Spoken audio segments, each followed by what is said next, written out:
شروع اللہ کا نام لے کر جو بڑا مہربان نہایت رحم والا ہے۔ الف لام میم۔ اس میں کچھ شک نہیں کہ اس کتاب کا نازل کیا جانا تمام جہانوں کے پروردگار کی طرف سے ہے۔ کیا یہ لوگ یہ کہتے ہیں کہ پیغمبر نے اس کو از خود بنا لیا ہے؟ نہیں، بلکہ وہ تمہارے پروردگار کی طرف سے برحق ہے، تاکہ تم ان لوگوں کو ہدایت کرو جن کے پاس تم سے پہلے کوئی ہدایت کرنے والا نہیں آیا، تاکہ یہ رستے پر چلیں۔ اللہ ہی تو ہے جس نے آسمانوں اور زمین کو اور جو چیزیں ان دونوں میں ہیں سب کو 6 دن میں پیدا کیا، پھر عرش پر جلوہ افروز ہوا۔ اس کے سوا تمہارا نہ کوئی دوست ہے اور نہ سفارش کرنے والا۔ کیا تم نصیحت حاصل نہیں کرتے؟ وہی آسمان سے زمین تک کے ہر کام کا انتظام کرتا ہے، پھر ہر کام ایک روز جس کی مقدار تمہارے شمار کے مطابق 1000 برس ہوگی اس کی طرف رجوع کرے گا۔ اسی شان کا ہے وہ خالق جو پوشیدہ اور ظاہر کا جاننے والا ہے، غالب ہے، بڑا مہربان ہے۔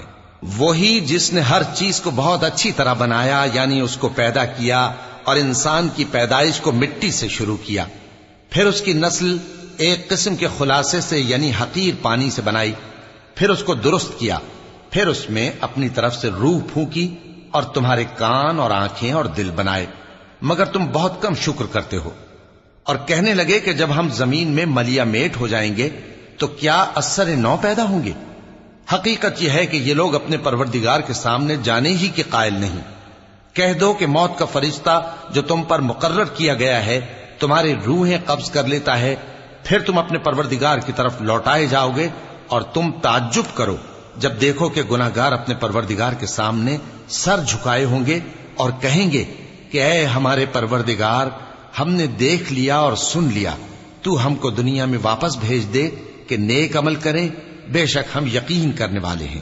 اور اگر ہم چاہتے تو ہر شخص کو ہدایت دے دیتے، لیکن میری طرف سے یہ بات قرار پا چکی ہے کہ میں دوزخ کو جنوں اور انسانوں سب سے بھر دوں گا، سو اب آگ کے مزے چکھو، اس لیے کہ تم نے اس دن کے آنے کو بھلا رکھا تھا۔ آج ہم نے بھی تمہیں بھلا دیا ہے، اور جو کام تم کرتے تھے ان کی سزا میں ہمیشہ کے عذاب کے مزے چکتے رہو۔ ہماری آیتوں پر تو وہی لوگ ایمان لاتے ہیں کہ جب ان کو ان کے ذریعے نصیحت کی جاتی ہے تو سجدے میں گر پڑتے اور اپنے پروردگار کی تعریف کے ساتھ تسبیح کرتے ہیں اور غرور نہیں کرتے۔ چونکہ آیت سجدہ تلاوت کی گئی ہے لہذا سامعین پر سجدہ واجب ہے۔ ان کے پہلو بچھونوں سے الگ رہتے ہیں، اس حال میں کہ وہ اپنے پروردگار کو خوف اور امید سے پکارتے اور جو کچھ ہم نے ان کو دیا ہے اس میں سے خرچ کرتے ہیں۔ سو کوئی شخص نہیں جانتا کہ ان کے لیے کیسی آنکھوں کی ٹھنڈک چھپا کر رکھی گئی ہے، یہ ان اعمال کا صلہ ہے جو وہ کرتے تھے۔ بھلا جو مومن ہو وہ اس شخص کی طرح ہو سکتا ہے جو نافرمان ہو؟ دونوں برابر نہیں ہو سکتے۔ جو لوگ ایمان لائے اور نیک عمل کرتے رہے ان کے رہنے کے لیے باغ ہیں، یہ مہمانی ان کاموں کی جزا ہے جو وہ کرتے تھے، اور جنہوں نے نافرمانی کی ان کے رہنے کے لیے دوزخ ہے۔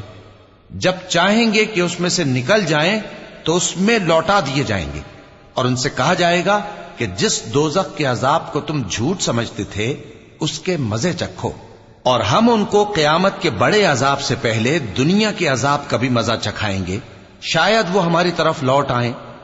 اور اس شخص سے بڑھ کر ظالم کون جس کو اس کے پروردگار کی آیتوں سے نصیحت کی جائے تو وہ ان سے منہ پھیر لے۔